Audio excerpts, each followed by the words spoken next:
আমাদের ছেলেরা হাঁটে কিভাবে?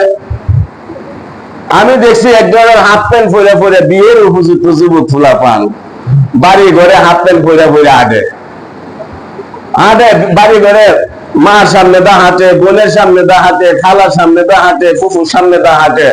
লজ্জা শরম কিছু নাই। হ্যাঁ, লজ্জা আসেনি? হাফ প্যান্ট পরে পরে হাঁটে, দেখে যে হাঁটে এর সামনে দাও তো আর এক বেলা সারিন্দা বাজা, বারিন্দা বাজা, দুতারা বাজা, হৃদয় তো দেখা যায়। এই ছেলে যে হাঁটতেছে মার সামনে দা, বোনের সামনে দা, তার সামনে দা দুতারা বাজতেছে, এটাও দেখা যায়। তাহলে এর মতন নির্লজ্জ বেহায়া আসেনি? আইএমএ জাহিলিয়াতের যুগের সিস্টেমটা কি ছিল? কাপড় পইরাও উলঙ্গ ছিল। কি ছিল? যুবক বাইরের ফলজার মধ্যে লাগবো ওয়াজ করতে গেলে। আইএমএ জাহিলিয়াতের যুগের কি সিস্টেম ছিল? কাপড় পরিধান করার পরে উলঙ্গ থাকতো, উলঙ্গ অবস্থা বোঝা যাইত। অর্থাৎ তারা এমন কাপড় পরিধান করতো যে কাপড়ের উপরেটাও তাদের অঙ্গভঙ্গি দেখা যাইতো। এটা হচ্ছে আইএমএ জাহিলিয়াতের যুগের একটা লক্ষণ। বর্তমানে আমার দেশের ছেলেরা এই জিনিসটা লইছে। আমি ভুল বলছি? আপনাদের এলাকায় আসেনি? দেখেননি রাস্তাঘাটে যে হাতে এক ধরনের ফালতু ফুলাফান, গুড়ার সামনে দা চুল আছে না, গুড়ার সামনে দা হঠাৎ চুল লম্বা করেছে, আজ আর সামনে বাতাস এইভাবে দূর খায়। আল্লাহ কোরআনে কইছে নাসিয়াতিন কাযিবাতিন খাফিয়া ফালইয়াদউ নাদিয়াহু সানাদউ সাবানিয়াতা কাল্লা। ওই সমস্ত চুলওয়ালা যারা যারা গুড়ার সামনে দিতে পারে চুল রাখে, গুড়ার মাথার সামনে চুল দেখছেন যে আপনারা, গুড়ার দুই খানের মাঝখানে যে চুলটা থাকে, যেটা সামনে দেয় এইভাবে, এটা বাংলায় গীতা কয় মনে বব কাটিং কয়। দেখছেন তো গীতা কয় বব কাটিং। এই ছেলেরা এই বব কাটিং চুল রাখার সামনে দেয় এইভাবে ঝুলে। আল্লাহ কয় নাসিয়াতিন কাযিবাতিন খাফিয়া। ওই সমস্ত মিথ্যুক যারা আছে তাদেরকে ঘোড়ার সামনে যেভাবে চুল রাখে, এইভাবে চুল রাখে, আমি ওই চুলের মুষ্টির মধ্যে তাদেরকে ধরে ধরে জাহান্নামের মধ্যে নিক্ষেপ করব। কোথায়? চুলের মুষ্টির মধ্যে ধরে ধরে।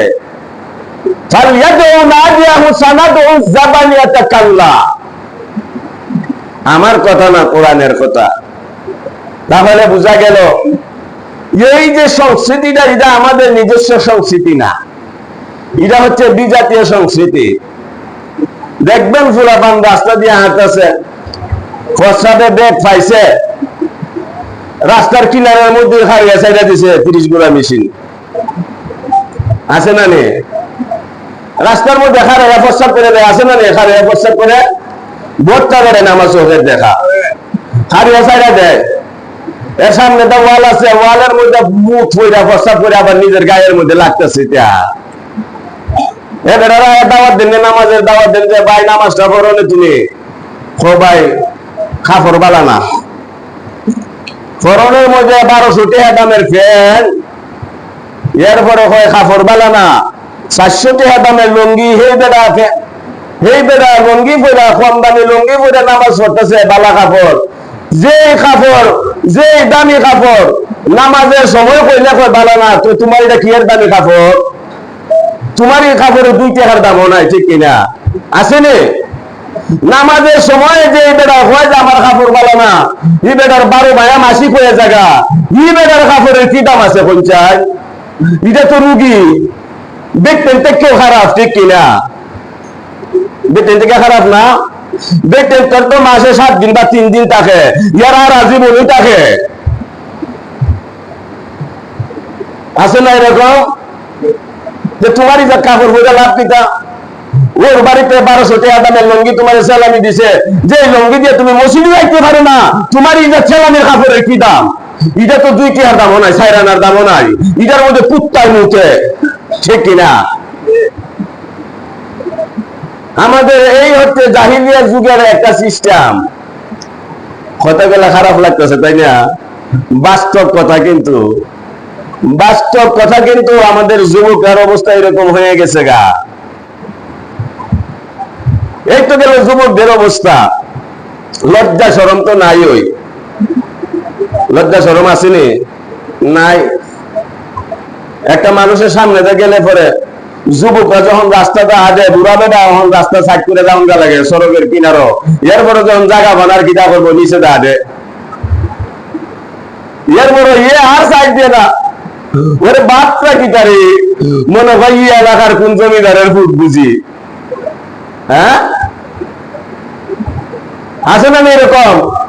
অথচ ফকিন্নি ঘরের মধ্যে কুত্তা মায়ের বিলায় বাইর হয়, রাস্তা দিয়ে হাঁটে, বুঝা যায় বাচ্চার ফুলা বুঝি যাইতেছে, গা দিয়া দিয়ে তারা লয়ে যায়। মুরব্বী মানুষ রাস্তাটা দেখলে পরে একটু সাইডও দে না। আছে না এরকম? ইটানে গিয়া সেটা তুগায় গিয়া দেখেন রাত কেলা গান্দা খায়, ট্রেনসি খায়, ইরুইন খায়, বাবা খায়, রাস্তাঘাটে মানুষের ধরে সেটা চুরি ঠেকায় ঠেকায় পেটের মধ্যে টেকা মোবাইল হাতায় রাখতে দেয়। আমি কি ভুল বলছি? এরকম হয় না? এরকম হইতেছে না? তাহলে আমরা জাহিলিয়াতের মধ্যে এসে গেছি, ঠিক কিনা? সজ্জা উঠে গেছে, হায়া উঠে গেছে, নম্রতা উঠে গেছে, ভদ্রতা উঠে গেছে, সম্মান উঠে গেছে। এই হচ্ছে আমাদের দেশের যুব সমাজের অবস্থা।